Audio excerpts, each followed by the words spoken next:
നമസ്കാരം.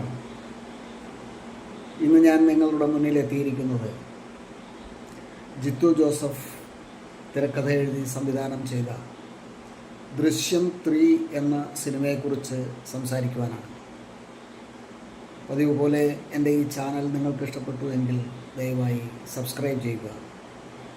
ഞാനിടുന്ന ഓരോ വീഡിയോകളും അപ്പോൾ തന്നെ നിങ്ങൾക്ക് നിങ്ങളുടെ മൊബൈലിൽ നോട്ടിഫിക്കേഷനായി ലഭിക്കുന്നതിനായി ബെൽ ബട്ടൺ അമർത്തി ഓൾ പ്രസ് ചെയ്യുക. ജിത്തു ജോസഫ് സംവിധാനം ചെയ്ത ദൃശ്യം 3. ദൃശ്യം 2-ൽ നിന്നും ദൃശ്യം 1-ൽ നിന്നും വളരെ വ്യത്യസ്തമായിട്ടുള്ള ഒരു സിനിമയാണ് ദൃശ്യം 3. അതിൻ്റെ ഒരു പിന്തുടർച്ച എന്ന് വേണമെങ്കിൽ പറയാം എന്നേ ഉള്ളൂ. ഇവിടെ വരുൺ എന്ന ചെറുപ്പക്കാരൻ്റെ തിരോധാനം അന്വേഷിച്ച് അതിൻ്റെ കാരണം അന്വേഷിച്ച് പോകുന്ന പോലീസുകാരും, ഒരു പോലീസുകാരിയുടെ മകനാണ്, ഒരു കളക്ടറുടെ മകനാണ് ഈ ചെറുപ്പക്കാരൻ, വരുൺ എന്ന ചെറുപ്പക്കാരൻ.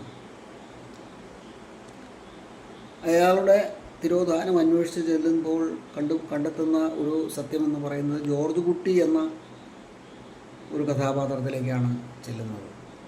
മോഹൻലാൽ അവതരിപ്പിക്കുന്ന ജോർജ് കുട്ടി. ഈ ജോർജ് കുട്ടി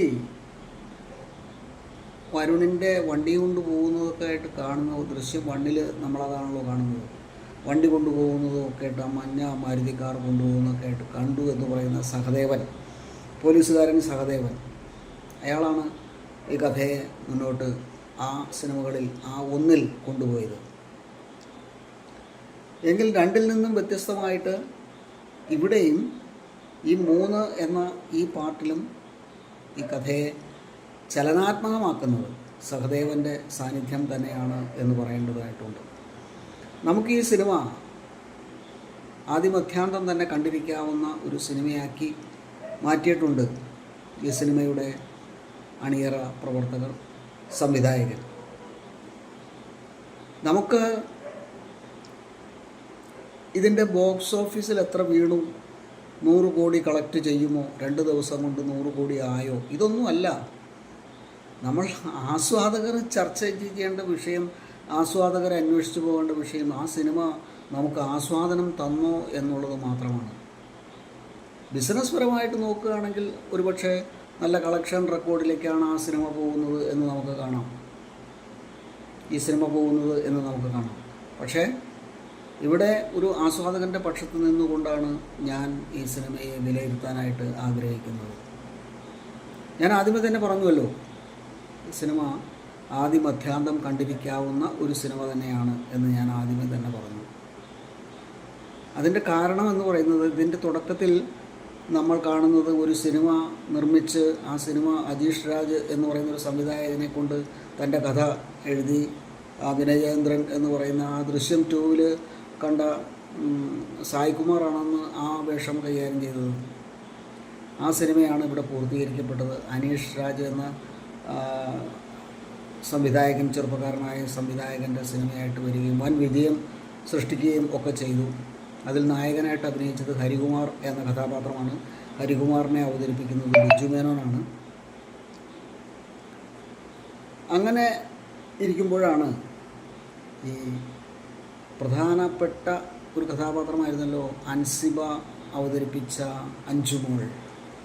അഞ്ചുമോളെ വിവാഹം കഴിപ്പിച്ച് വിടാനായിട്ട് നോക്കുന്ന സമയത്താണ് വീണ്ടും കളക്ടർ പ്രഭാകരൻ എത്തുകയും അയാൾക്ക് ഈ കുടുംബത്തോട്, ജോർജ് കുട്ടിയുടെ കുടുംബത്തോട് പ്രതികാരം ചെയ്യണം എന്നൊക്കെ പറഞ്ഞാണ് അയാൾ വരുന്നത്. അതിന് അയാൾ കണ്ടെത്തിയ മാർഗം ഈ സഹദേവനെയും കുറേ കല്യാണ ബ്രോക്കർമാരെയും ഒക്കെയാണ്. അതൊക്കെ നമുക്ക് പിന്നീടാണ് നമുക്ക് മനസ്സിലാവുന്നത്. അതൊക്കെ ആകാംക്ഷാഭരിതമായിട്ടുള്ള കാര്യങ്ങൾ തന്നെയാണ്, സംശയമില്ലാത്ത കാര്യമാണ്, ആകാംക്ഷാഭരിതമായിട്ടുള്ള കാര്യം തന്നെയാണ്. അങ്ങനെ നിഖിൽ നായർ അവതരിപ്പിക്കുന്ന അവിര, നമ്മൾ അതിശയപ്പെട്ടു പോകുന്നത് ഇന്നത്തെ കാലത്തൊരു ചെറുപ്പക്കാരൻ അവിര എന്ന പേര് ഒക്കെ ആപ്റ്റാണോ എന്നുള്ളതാണ് നമ്മൾ അന്വേഷിക്കേണ്ട ഒരു കാര്യം. നമ്മൾ മനസ്സിലാക്കേണ്ട ഒരു കാര്യം, ഇത് പറഞ്ഞു പോകുന്നതിൻ്റെ ഇടയ്ക്ക് ഒരു വിമർശനമായിട്ട് ഞാൻ ഉന്നയിക്കുന്ന ഒരു കാര്യം അതാണ്. അവിര എന്ന പേര് അരോചകമായിട്ട് തോന്നി. അതുപോലെ ഈ സിനിമയുടെ ഫോട്ടോഗ്രാഫിയും വളരെയധികം അരോചകമായിട്ട് തന്നെയാണ് നമുക്ക് കാണാനായിട്ട് കഴിയുന്നത്. വേണ്ടത്ര ലൈറ്റുകൾ വേണ്ടത്ര സ്ഥലങ്ങളിൽ കൊടുക്കുന്നില്ല. പ്രത്യേകിച്ചും സഹദേവൻ എന്ന് പറയുന്ന കഥാപാത്രമാണ് ഈ സിനിമയെ മുന്നോട്ട് കൊണ്ടുപോകുന്നതിൽ പ്രധാന പങ്ക് വഹിക്കുന്ന ഒരാൾ സഹദേവനാണ്. സഹദേവൻ്റെ മുഖത്ത് വേണ്ടത്ര ലൈറ്റ് വീഴുന്നില്ല എന്ന് നമുക്ക് കാണാം. അങ്ങനെ സഹദേവൻ്റെ മകൾ യാമിനിയും സഹദേവനും ഒക്കെ ചേർന്ന്, യാമിനി സഹദേവനെ അവതരിപ്പിക്കുന്നത് കെട്ടിയോളാണ് എൻ്റെ മാലാഖ എന്ന സിനിമയിലെ നായികയാണ്.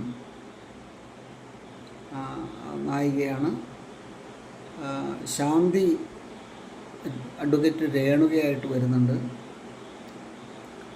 അതിനൊന്നും ഒരു കുഴപ്പമുള്ള ഒരു കാര്യമൊന്നുമല്ല. പക്ഷേ ഈ പറഞ്ഞതുപോലെ അവിര എന്ന പേര് അത് പിന്നെ നമുക്ക് വേണമെങ്കിൽ അത് വിട്ട് കളയാം. പക്ഷേ ഈ സിനിമയുടെ ചലച്ചിത്ര ഛായാഗ്രഹണം എന്ന് പറയുന്നത് ചലച്ചിത്ര ഫീൽഡിലെ ഒരു വാക്ക് കടമെടുത്ത് പറയുകയാണെങ്കിൽ ചെമ്പായി എന്ന് പറയും. ഇപ്പോൾ അത് ആ വാക്കുണ്ടോ എന്ന് എനിക്കറിയില്ല. പണ്ടൊക്കെ അങ്ങനെയായിരുന്നു. ചെമ്പായി, പൊസിഷൻ അടിച്ചു പോവുക എന്നൊക്കെ പറയും. അല്ലെങ്കിൽ കണ്ടിന്യൂറ്റി തകർന്നു പോയി, കണ്ടിന്യൂറ്റി ചെമ്പായി എന്നൊക്കെ കേട്ടിട്ടുണ്ട്. എന്ന് പറഞ്ഞ രീതിയിലാണ് ഇവിടെയും ഇത് സംഭവിച്ചിരിക്കുന്നത്. അദ്ദേഹത്തിൻ്റെ ഫോട്ടോഗ്രാഫിയിലുള്ള പ്രാവീണ്യക്കുറവോ എന്തോ, അതല്ലെങ്കിൽ സംവിധായകൻ പറഞ്ഞിട്ടുണ്ടാവും ഇത് ഈ രീതിയിൽ വേണം എന്നൊക്കെ ചിലപ്പോൾ പറഞ്ഞിട്ടുണ്ടാവും. ഏതായാലും നമുക്ക് കയ്യിൽ കിട്ടിയതിനെ വെച്ചാണ് നമുക്ക് കാര്യങ്ങൾ, ആര് പറഞ്ഞു കൊടുത്തില്ലെങ്കിലും കയ്യിൽ കിട്ടിയതിനെ വെച്ചിട്ടാണ് നമുക്കത് സിനിമയെ വിലയിരുത്താനായിട്ട് സാധിക്കുകയുള്ളൂ. അതിൻ്റെ പിന്നിൽ നടക്കുന്ന പിന്നാമ്പുറ കഥകളിലേക്കൊന്നും അല്ലല്ലോ നമ്മൾ പോകേണ്ടത്. ഇപ്പോൾ ദിലീപ് ഒരു സിനിമ, കൽക്കട്ട ന്യൂസ് എന്ന് പറയുന്ന സിനിമ എടുത്തിട്ട് ആ പടത്തിന് വേണ്ടത്ര ആൾ കയറിയില്ല എന്ന് പറഞ്ഞപ്പോൾ ദിലീപ് പറയുകയുണ്ടായി, ഇത് ഞങ്ങൾ വളരെ കഷ്ടപ്പെട്ടെടുത്ത സിനിമയാണ്. നിങ്ങൾ കഷ്ടപ്പെട്ടെടുത്തോ ഇല്ലയോ എന്നുള്ളതൊന്നും അല്ല ഇവിടുത്തെ പ്രശ്നം.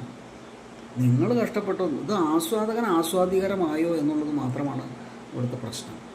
അതാണ് നിങ്ങൾ ആസ്വദിച്ചുകൊണ്ട് സിനിമ എടുക്കും, അത് മറ്റുള്ളവർക്ക് ആസ്വാദികരമാവും എന്നുള്ളതിന് എത്രയോ തെളിവുകൾ വേണം. പ്രിയദർശൻ്റെ സിനിമകൾ തന്നെ, പ്രിയദർശൻ അദ്ദേഹം വളരെ ആസ്വദിച്ചാണ് അദ്ദേഹം ഓരോ സിനിമകളും സൃഷ്ടിക്കുന്നത്. അതുകൊണ്ട് തന്നെയാണ് അത് മറ്റുള്ളവർക്ക് ആസ്വാദികരമായിട്ട് തോന്നുന്നത്. ഇവിടെ ആകാംക്ഷഭരിതമായിട്ട് തന്നെ ജിത്തു ജോസഫ് ഇത് കൈകാര്യം ചെയ്തതുകൊണ്ടാണ് നമുക്കും ഇത് അങ്ങനെ തോന്നുന്നത്. ഏതായാലും അങ്ങനെ അവസാനം ഇദ്ദേഹം, നമ്മുടെ കഥാനായകൻ ജോർജ് കുട്ടി ഉള്ള സത്യങ്ങളൊക്കെ വിളിച്ചു പറഞ്ഞ് ഇനി ഭാവിയിലേക്കെങ്കിലും തൻ്റെ മകൾക്കും കുടുംബത്തിനും ഒക്കെ സ്വസ്ഥമായിട്ട് ജീവിക്കണം, അതുകൊണ്ട് ഉണ്ടായ സത്യങ്ങളൊക്കെ പറയാം എന്ന് പറഞ്ഞ് പലവട്ടം ചോദിക്കുന്നുണ്ട്. ഈ അഡ്വക്കേറ്റ് രേണുക ചോദിക്കുന്നുണ്ട്, ഇതൊക്കെ വേണോ, അതിൻ്റെ ആവശ്യമുണ്ടോ എന്ന് ചോദിക്കുന്നുണ്ടെങ്കിലും അത് വേണം. തൻ്റെ കുടുംബത്തിന് ഇനിയെങ്കിലും സ്വസ്ഥമായിട്ട് ജീവിക്കണം, അതുകൊണ്ട് ഞാൻ പറയാൻ പോവുകയാണ്. അതിന് മുൻപായിട്ട് നടന്ന ഒരു ഇൻസിഡൻറ്റ് അല്ലെങ്കിൽ ഒരു സീക്വൻസ് എന്ന് പറയുന്നത്, ഇവിടെ വിവാഹം കഴിച്ചു കൊണ്ടുപോകുന്ന അഖിൽ നായരുടെ അവിര എന്ന കഥാപാത്രം, അതും ഈ കളക്ടർ പ്രഭാകരൻ്റെ ഒരു തന്ത്രമായിരുന്നു. ഇവരെ കൊടുക്കാൻ വേണ്ടിയിട്ടുള്ള ഒരു തന്ത്രമായിരുന്നു. അതിനകത്ത് ഇവർ ചെന്ന് വീഴുകയായിരുന്നു ചെയ്യുന്നത്. അതിനകത്ത് ജോർജ് കുട്ടിയുടെ വൈകാരികമായിട്ടുള്ള ആ ഒരു ചഞ്ചലിപ്പിനെ അവർ മുതലാക്കുകയായിരുന്നു ചെയ്തത്. IG എന്ന് സഹദേവൻ പറയുന്നു. IG ഇതിനകത്ത് ഉണ്ട്. മുരളി ഗോപിയാണ് IG ആയിട്ട് വരുന്നത്. IG ഇതിനകത്ത് ഉണ്ട് എന്നൊക്കെ പറയുന്നുണ്ടെങ്കിൽ നമുക്കത് അങ്ങനെ അങ്ങോട്ട് വിശ്വസിക്കാവുന്ന രീതിയിലല്ല അത് എടുത്തിരിക്കുന്നത്. IG ഉണ്ടോ ഇല്ലയോ എന്നുള്ളത് നമുക്ക് സംശയമാണ്. സംശയത്തിൻ്റെ രീതിയിലാണ് നമ്മളവിടെ നിൽക്കുന്നത്. എങ്ങനെയായാലും അവിടെ ഒരു റിസോർട്ടിൽ, അവരുടെ തൊടുപുഴ തന്നെയുള്ള ഒരു റിസോർട്ടിലേക്കാണ് ആദ്യ രാത്രി ആഘോഷിക്കാനായിട്ട് ഇവർ പോകുന്നത്. അതും കുട്ടികളെ പറഞ്ഞ് തെറ്റിദ്ധരിപ്പിച്ച്, അതായത് അഞ്ജുമോളെയും അനുമോളെയും പറഞ്ഞ് തെറ്റിദ്ധരിപ്പിച്ചു. എസ്തർ അനിലാണ് അനു ആയിട്ട് വരുന്നത്. നമ്മൾ ആദ്യം മുതൽ സിനിമയിൽ അങ്ങനെ തന്നെയാണല്ലോ, എസ്തർ അനിൽ തന്നെയാണ് വരുന്നത്. അത് തെറ്റിദ്ധരിപ്പിച്ച് അവിടെ എത്തുകയും അവിടെ വെച്ച് അവളെ അപായപ്പെടുത്താൻ, അല്ലെങ്കിൽ ജോർജ് കുട്ടി വന്ന് അപായപ്പെടുത്തി എന്നൊക്കെ ഉള്ള രീതിയിലുള്ള കാര്യങ്ങളൊക്കെ ചെയ്യുന്നത്. അങ്ങനെ അവിടെ നിന്നും രക്ഷപ്പെട്ട് പോവുകയാണ് ചെയ്യുന്നത്. ജോർജ് കുട്ടി മകളെ രക്ഷപ്പെടുത്തി കൊണ്ടുവരുന്നു. അതിൻ്റെ ഇടയിൽ സഹദേവനുമായിട്ട് ഏറ്റുമുട്ടുന്നു. സഹദേവനുള്ള കാര്യങ്ങളൊക്കെ പറയുന്നു. പ്രഭാകറാണ് ഇതിൻ്റെ ബാക്കിൽ കളിച്ച ആൾ എന്ന് പറയുന്നു. അങ്ങനെ അയാൾ എന്തായാലും ഈ കുറ്റം ഏറ്റേക്കാം. തൻ്റെ വരുൺ എന്ന് പറയുന്ന കഥാപാത്രത്തെ നഷ്ടപ്പെടുത്തിയതിന് വരുണിൻ്റെ, പക്ഷെ അപ്പോഴും വരുണിൻ്റെ മൃതദേഹം എവിടെയാണ് ഇയാൾ കുഴിച്ചിട്ടത് എന്നുള്ളതിനൊന്നും ഒരു വ്യക്തതയും വരുന്നില്ല. അവസാനം ഗീതാ പ്രഭാകർ പറയുന്നുണ്ട്, എനിക്ക് അവളെയാണ് വേണ്ടത്, അവളെയും കൂടെ എനിക്ക് വേണം, അവളെയാണ് ഇത് അഞ്ചുമോളാണോ അടിച്ചു കൊന്നത്, വേണം എന്ന് പറയുന്നു. കർമ്മം ചെയ്യാനായിട്ട് ഇയാളുടെ അവശിഷ്ടങ്ങൾ കൊടുത്തു എന്നൊക്കെ പറയുന്നുണ്ട്. അതൊന്നും നമുക്ക് മനസ്സിലാകുന്നില്ല എന്താണ്, എങ്ങനെയാണ് പിന്നെ. അപ്പോൾ പിന്നെ കർമ്മം ചെയ്യാനായിട്ട് ഇയാളുടെ അവശിഷ്ടങ്ങൾ കൊടുത്തെങ്കിൽ പിന്നെ ആ കേസ് അന്നേരം അവിടെ തെളിയിക്കപ്പെട്ടു പോയില്ലേ. ഇവിടെ ഒന്നും സംഭവിക്കുന്നില്ല. ഏതായാലും എങ്ങനെയായാലും ഈ സിനിമ ആദ്യം അധ്യാന്തം കണ്ടിരിക്കാം. പക്ഷേ ഒരേ ഒരു കുഴപ്പം എന്ന് പറയുന്നത് ഇതിൻ്റെ ഫോട്ടോഗ്രാഫി മാത്രമാണ്.